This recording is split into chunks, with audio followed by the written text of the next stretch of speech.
Divided they fall, greed fractures Dalian. Dalian, once united, was now fractured. The survivors, instead of sticking together, were blinded by greed. They fought amongst themselves for resources and power. It was a chaotic free-for-all. It was a betrayal of everything they had been fighting for. Do-hyuk watched it all unfold with a heavy heart.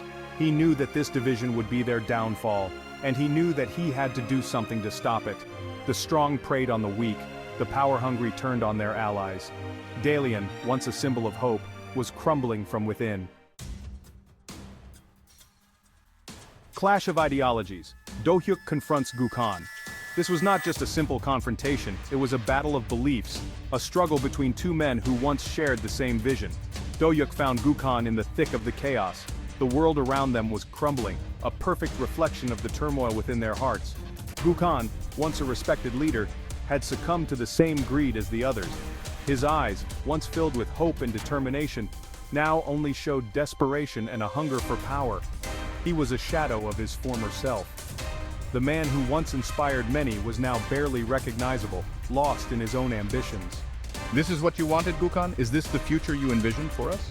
Do-hyuk asked, his voice laced with disappointment. He couldn't believe the man standing before him was the same one he once admired.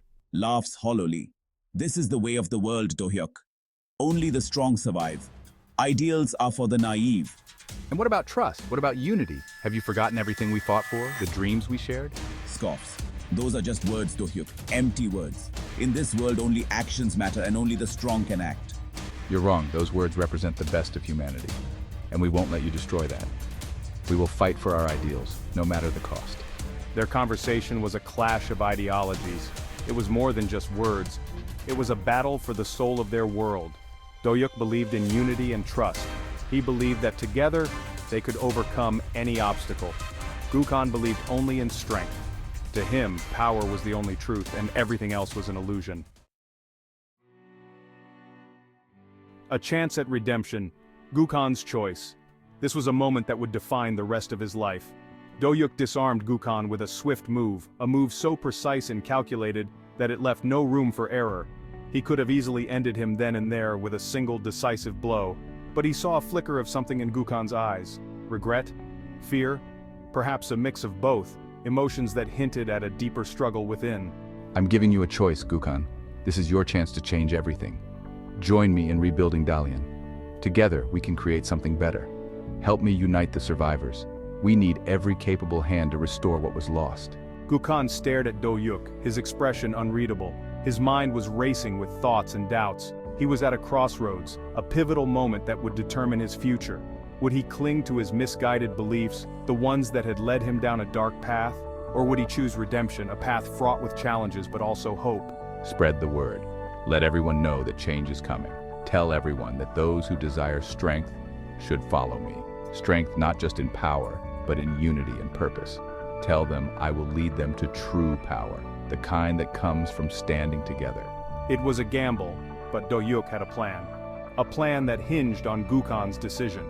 He would use Gukhan's influence to bring the survivors together, to rally them under a common cause. He would give them a common goal, a shared vision of a better future. Gukhan, his pride shattered, finally nodded. It was a silent agreement, but it spoke volumes. Gukhan, his pride shattered, finally nodded. He had made his choice. He would help Do-hyuk unite the survivors. Together they would rebuild. He would atone for his mistakes, and in doing so, find a new purpose. Section 4. Facing the Bloodsuckers, a declaration of war. News of a powerful vampire leader reached Do-hyuk. The message was clear and urgent, leaving no room for doubt. This vampire, it was said, controlled an army of bloodsuckers. An army that had already left a trail of devastation in its wake. They were a plague upon the land, spreading fear and death wherever they went. The very air seemed to grow colder in their presence. Do-hyuk knew he had to act fast.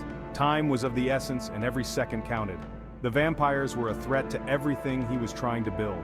His dreams, his people, his future, all were at risk. They represented chaos and destruction. Their very existence was an affront to the order and peace Do-hyuk sought to establish. We face a new enemy, an enemy unlike any we have faced before. Bloodsuckers who feast on the living. They are relentless, merciless, and they will stop at nothing to see us fall. Fear rippled through the crowd.